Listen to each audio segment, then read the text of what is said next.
And Ben, one of the former runners, gets stung and he goes all apeshit and insane. The boys send Ben back into the maze basically to kill him, but what I don't understand is why they didn't just study him and wait for the virus to play its full course. They don't know what a fully infected person looks like, so it doesn't hurt to watch for the symptoms and then kill him after.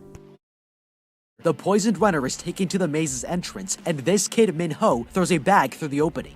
The boys start pushing the runner towards the labyrinth, and as the doors begin to close, they banish him to face the grievers alone. Okay, that was a very logical thing to do in this situation. Now, Albie here has already witnessed the terrible things that happen when someone gets stung, and it's the reason they're always banished to the maze. He insists that nothing good comes from keeping them inside, but I think there are a few problems with his theory. Once he changes, he will get stronger and more dangerous, and that's absolutely great news, because this means we can use him as a weapon of self-defense. If all of these crossed out names of people were used as an army of the dead, this would be a much more useful way to deal with them. I would chain them all to the walls of the maze so that if a griever ever tries to attack us, we'll have advance warning and they'll have to get through all of our stung friends before they can get in. Under the circumstances, if I was about to die and I knew that even in my death, I was still protecting my brothers from the grievers, I would definitely choose that over any other option. As soon as he gets inside the maze, starts trying to figure out how he can get out, which I think is a great approach. A lot of these boys actually gave up and they're content with staying in the maze the rest of their lives. So Thomas asks, is there a way we can just climb to the top of the maze and escape? The guy he's talking to immediately replies that the ivy doesn't go all the way to the top. And besides, where are you going to go from there? However, unlike what the boy said, we could see there's ivy clearly extending to the top of the wall on the left side. We can also see that they've invented ladders and other similar contraptions that they could easily use to reach the top of the maze wall. That's not even to mention that from this clip here, you can see that it's really easy to climb this ivy. It's very sturdy and can easily support the weight of 1 to 2 people. We can see that this diagram I drew here, that once you are able to get to the top of the maze, you should be able to walk across the top to an exit. Of course, there'd be a long drop, but we can also see that the boys have technology invented that would create a sturdy rope allowing you to Later, the new kid is put to work in the garden and asks the second in command if anyone has tried climbing the wall. The boy tells him it's impossible to climb because the ivy doesn't go all the way to the top. He tries to suggest another idea, but is quickly shut down as the kid insists they tried tons of things to escape and none of them have worked. The second in command suggests he helps him out by digging up fertilizer from the woods. Okay, I know this kid is new, but if I were him, I would be calling bullshit. This guy just told us that the vines don't reach the top, except they must not have looked very hard because I can see right here that they definitely do. Now, even though Newt here is wrong about the vines not reaching the top, he would definitely be right to say that it's a terrible idea. Even if you could climb the vines, it would take an extremely skilled athlete with gorilla-sized forearms to actually make it to the top without falling to your death, because this wall is insanely high. In comparison to the average 16-year-old male, which is 68 inches, this wall must be roughly 200 to 300 feet tall, and that's the same height as the Statue of Liberty.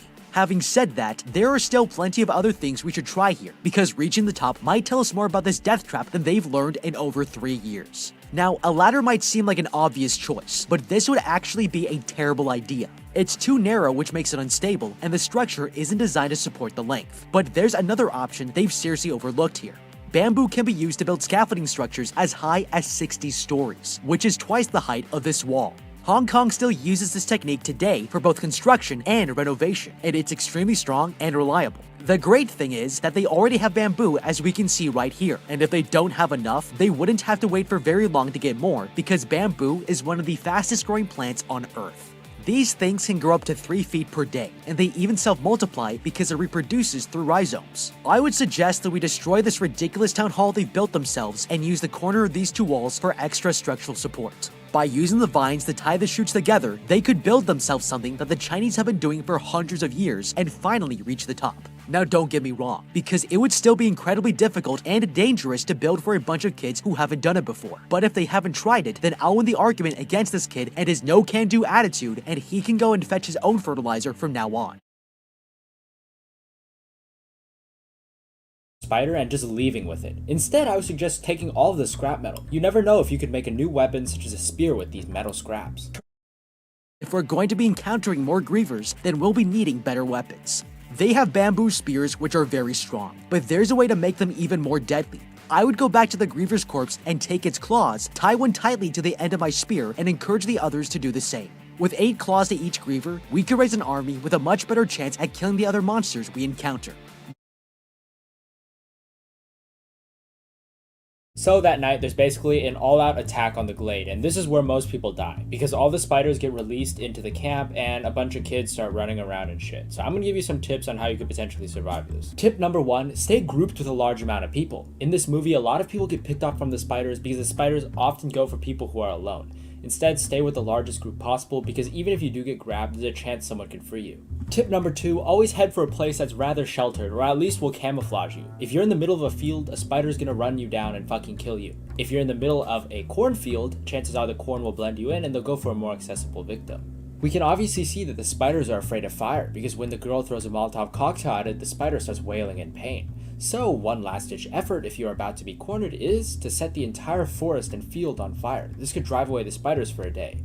And the final solution that I don't think any of these kids thought of is simply climb up in a tree. We can see there's a large forested area with trees, and you got quite a long prior warning, and the spiders are going to be going after other people. So this will give you plenty of times to climb a tree and stay quiet. The spider will go after more accessible victims. But there is one more, actually even better idea that I forgot to think of until now. You could just be like Gally and stay inside the box. The box is reinforced with wired mesh and is underground, so the spiders probably won't even notice you. Suddenly, they hear a horrifying shriek and turn to see grievers heading straight towards them. Okay, I don't know about you, but these people are shockingly unprepared for the situation and should all be embarrassed. Personally, my very first instinct is to leave every single one of them in the dust and lock myself in the elevator shaft alone to teach them all a lesson in survival. Unfortunately, the only way to escape this place is if we bring more people back to the scanner inside the maze. The best thing to do is gather the closest people and lead them to the elevator. As soon as it's full, I'm not opening the cage for anyone, not even my own grandmother. Now, it's a bit too late at this point, but there were some very basic things I could have done to prevent a worst case scenario like this. The key thing is having obstacles to stop anything from easily charging into the glade. A common technique to prevent this is the cheval de frise, which is a simple barricade of long wooden poles and could have been one of the first lines of defense. Secondly, trenches and ditches could have been used to give the gladers extra protection in case they needed to duck out of an attack. Instead of building a council hall, they could have dug bunkers. Every night they had to listen to the griever shrieks, and that would have been the first thing that crossed my mind. All they need is a place of safety to hide for a single night, and they couldn't even get that right.